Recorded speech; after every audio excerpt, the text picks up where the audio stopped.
Bonjour, dans cette revue de presse, la future augmentation des taxes sur le diesel, la fin du gel des retraites de base et l'immobilier sur la route de la reprise.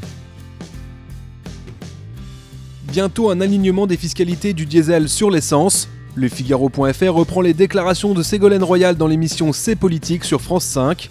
La ministre de l'écologie a estimé qu'il fallait tirer les leçons du scandale Volkswagen. La numéro 3 du gouvernement a ainsi évoqué la possibilité d'instaurer un système de bonus-malus pour inciter les particuliers à acheter des voitures propres. Le Monde.fr relève par ailleurs que la question d'une augmentation de la taxe diesel est sur la table. Le gouvernement tranchera sur ce sujet dans le cadre de la loi de finances pour 2016.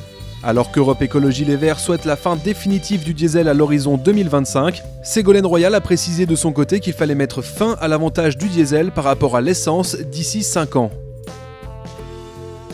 C'est mieux que rien, les pensions de base ont augmenté de 0,1% au 1er octobre 2015, indique toutsurmesfinances.com.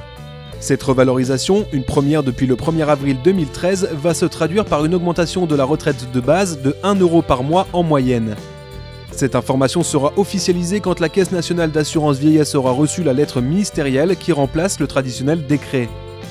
L'Élysée a d'ailleurs reçu jeudi 1er octobre 9 organisations de retraités qui réclament la fin du gel, comme le note boursorama.com.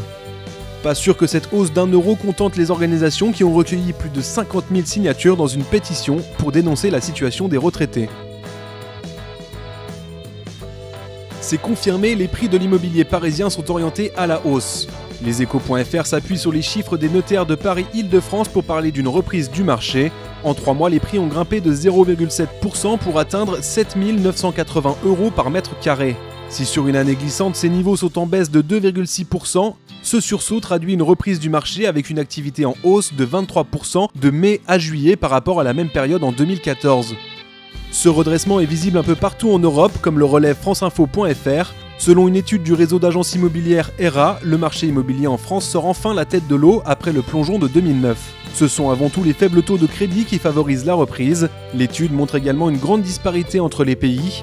1 mètre carré en Suisse coûte ainsi le prix de 2 en France, de 3,5 en Allemagne et même de 12 en Bulgarie.